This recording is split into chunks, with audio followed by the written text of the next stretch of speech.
يا مساء السعادة والهنا وراحة البال. أنا أماني محمد وقناة اسمها مطبخ كيوي. لو أول مرة بتشوفيني متنسيش تعملي سبسكرايب للقناة ولايك وشير للفيديو عشان توصلك كل فيديوهاتي وكل وصفاتي. هنعمل النهاردة وصفة عظمة جدا. معايا كوباية من المية نزلت عليها بمعلقة كبيرة من الخميرة أو كيس خميرة اللي هو 10 جرام أو 12 جرام. تمام. ومعايا ربع كوباية من الزيت. تمام. بس انا الاول سبت الخميره تتفاعل مع الميه والسكر. حطيت معلقه كبيره من السكر. المقطع ده اتحذف وانا بعتذر عليه جدا عشان انا كنت كل ده مصوره لكم ومعرفش الحقيقه راح فين. لما اتفاعلت الخميره مع السكر والميه رحت نزلت بربع كوبايه من الزيت وكوبايه زبادي وبيضايه وقلبت مكوناتي كويس مع بعض لغايه لما امتزجوا مع بعضهم كويس قوي.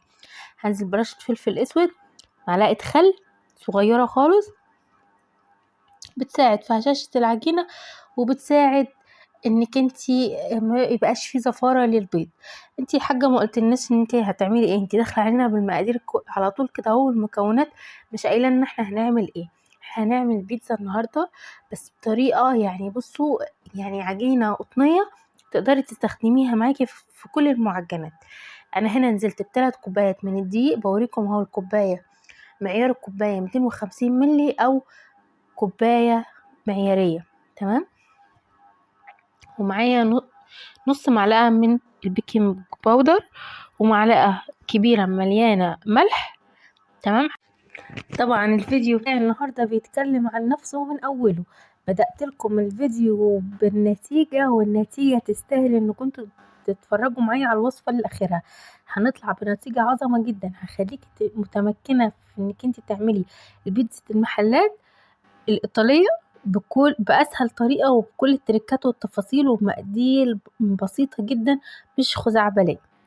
تمام. هنعجن بقى العجين بتاعي ده كده كويس قوي مع بعضه. طبعا انا عملت بالمضرب السلك الاول وبعد كده يعني هتتقل معايا العجينه، فهبدا بقى انزل بايديا وهبدا الم العجينه. عايزه اقولك ان المقادير هتكون يعني مظبوطة جدا، مش هتحتاج حاجة غير شوية دقيق، لاني انا يعني ال3 كوبايات دول انا كنت منقصاهم نص كوباية بحيث ان انا كنت خايفة ان المقادير بتاعتي تبقى زيادة فارجع ازود مية، فان انا احط دقيق ده بالنسبة لي احسن من ان انا ازود مية.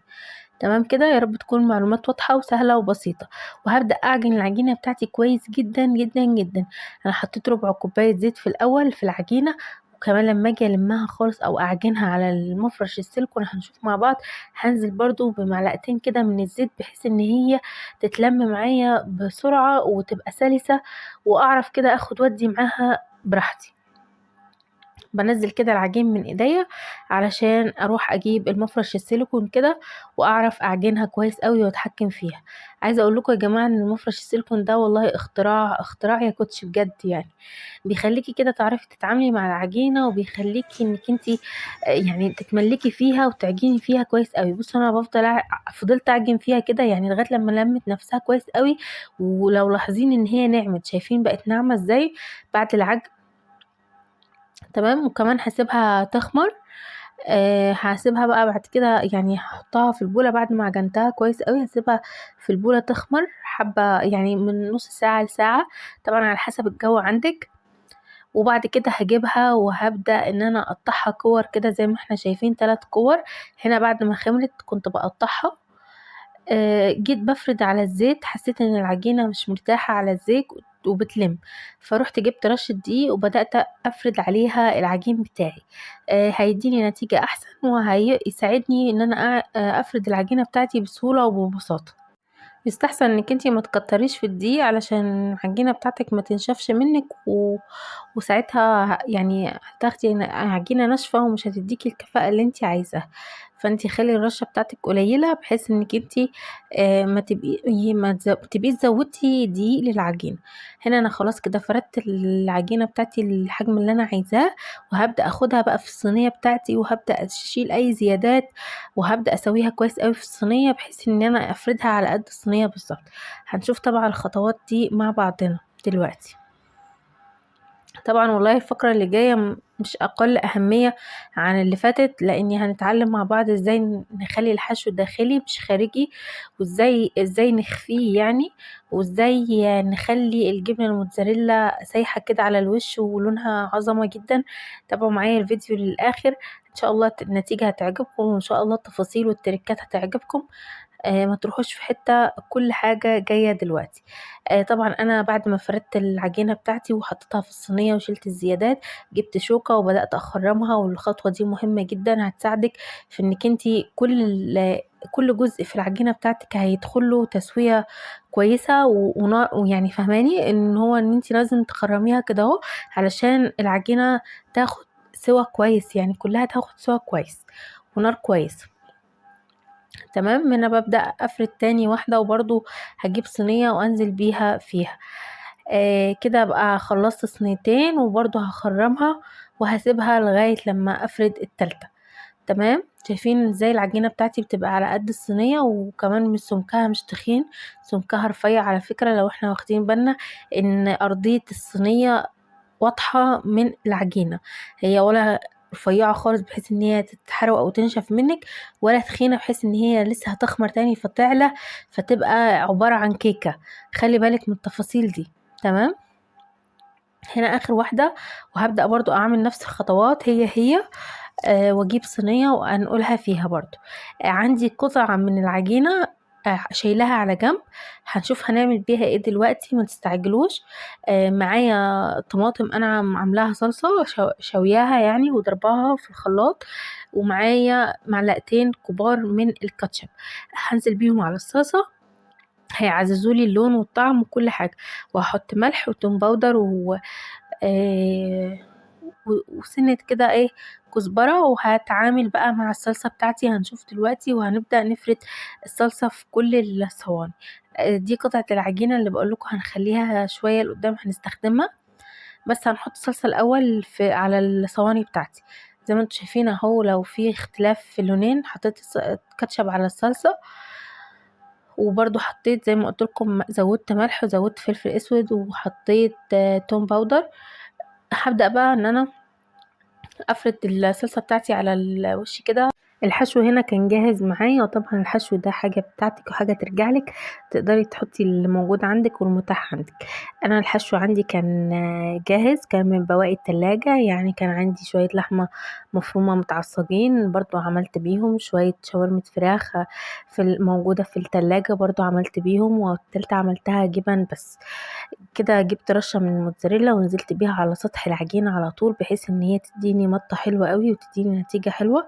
وكان عندي شاورمة فراخ نزلت بيها بعد كده، وبعدين هنزل بالفلفل والطماطم والزيتون كل ده، وهبدأ ادخل اول صينية معايا الفرن. تمام، وبعد كده هجيب الصينية اللي بعديها، وهبدأ برضو احط عليها الصلصة بتاعتي او الكاتشب بتاعي، وهبدأ افرد كده كويس قوي عليه الصلصة. دي كده كانت الصينية التالتة على فكرة يا جماعة، مش التانية. ونزلت برشة كده من الموتزاريلا ورشة من الرومي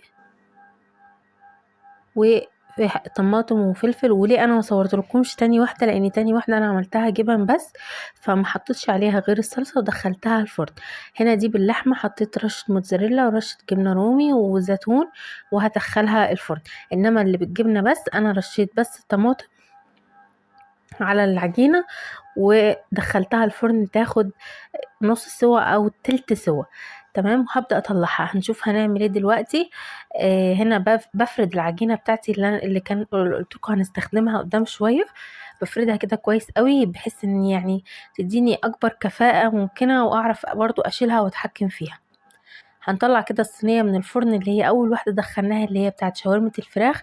وهنا هنعمل ايه؟ هنعمل الحشو مخفي زي المطاعم بالظبط، هما بيحطوا قطعة عجين كده من فوق. الخطوة دي تقدري تعمليها من اول، يعني من اول خطوة خالص، من قبل ما تدخلي الصينية الفرن، بحيث انك انت لو هتخافي انك انت تتحكمي في السوا، او هتخافي ان اللي تحت تستوي منك واللي فوق مش هتعرفي تظبطي سواها وكده اهو، فساعتها تقدري تعملي الخطوة دي من الاول خالص من البداية وتدخليهم مع بعض. تمام. انا عشان عارفه انا هعمل ايه وواثقه من اللي انا هعمله، فما قلقتش خالص وحطيتها كده بعد ما سويتها نص سوا. وبدات انزل برضو برشه من الجبنه الموتزاريلا ورشه من الجبنه الرومي، وهبدا ادخلها تاني. هنا دي بتاعه الجبنه اللي قلتلكوا عليها اللي انا هسويها يعني نسبة كبيرة خالص 70%. ولا بعد كده طلعتها بدأت احط عليها الجبن، لان الجبن دي اصلا مستوية ما فيهاش حاجة يعني هتاخد وقت، مجرد تسيح بس. وكمان حطيت الجبنة الرومي والزيتون والفلفل والطماطم، وهبدأ ادخلها الفرن تاني تاخد بقى ايه سيحان الجبنة وتكمل الربع، يعني ال25% اللي فضلها من التسوية. هنشوف بقى نتيجة عظمة جدا. هنشوف بيتزات زي بتاعة المحلات بالظبط. اوعدكم ان النتيجة هتبهركم لو جربتوها بنفس الطريقة وبنفس المقادير وبنفس الخطوات. هنا ببدأ اسلك الاطراف، ودي كانت اول واحدة عندي اللي هي بحشو مختفي او داخلي زي بتاعة المطاعم بالظبط اللي بنجيبها من بره. وزي ما انتم شايفين اصلا مش باين ان احنا حاطين طبقتين، واعتقد ان كنتوا بتجيبوها كده بالظبط من بره. انا نفسي بجيبها كده، مش مختلف اي حاجة. كمان لون الجبنة الموتزاريلا ومع الرومي مديها شكل من فوق عظمة جدا. يعني بصوا، انا ريقي جري عليها يا جماعة. انا الفيديو ده عاملاه من بدري جدا، بس انا مصورة فيديوهات كتيرة جدا، بس انا يعني الحقيقي المونتاج ده معرفش ليه انا بتكاسل عنه، ان انا يعني عشان انزل فيديو يا لسه هعمل مونتاج ولسه هسجل فيديو ومش عارفة ايه، فالفيديو بيقعد عندي فترة حتى ان انا انزله. وهنا بوريكم لونها من تحت ومن فوق، وشايفين مطة الموتزاريلا فيها ازاي هي بس سخنة، انا مش قادرة اتحكم فيها ومش قادرة امسكها واقطع واوريكم العظمة اكتر من كده. هنركنها على جنب كده، وبقول لكم دي اول واحدة، وتعالوا نشوف تاني واحدة. نتيجة عظمة جدا للتلاتة والله بكلمكم بجد. ودي تاني واحدة اللي كانت باللحمة المفرومة. طبعا شايفين لونها من تحت ازاي عظمة، وهي من فوق سايحة الجبن كده ويا سيدي جدا يعني. احنا وبنقطعها كده مع بعض تعالوا نتكلم شوية عن السوا والمدة والنار. وتحطيها على نار طبعا حامية من قبلها، مشغلاها من قبل كده. بتاخد مدة نص ساعة في الفرن تستوي.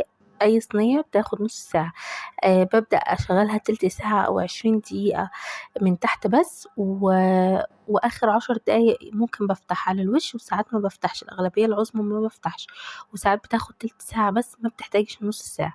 ودي كده كانت اخر واحدة اللي بالجبن، ميكس جبن. بصوا لون الجبن عظمة جدا والله، كمان الكاميرا ظلمها. شايفين ولا واحدة من التلاتة عالية. كمان بقول لكم بيبس بقى وكاتشب وهندلع الدنيا. واكلة زي دي من بره من اي مطعم مش هتجيبيها اقل من 500 جنيه. عايزة اقول لكم ان التلات بيتزات دول ممكن يكونوا كلفوني 150 جنيه بس مثلا، يعني فلنفترض. والله جربيها في البيت هتديكي كمية اعلى ونتيجة احلى. طبعا انا سايباكم مع المناظر العظمة دي. ما تنسيش ان انا افكرك انك انتي لو الفيديو عجبك متنسيش تحطي لي اللايك. ولو انتي مش مشتركة في قناتي تشرفيني تعملي سبسكرايب للقناة وتفعلي الجرس عشان توصلك كل فيديو.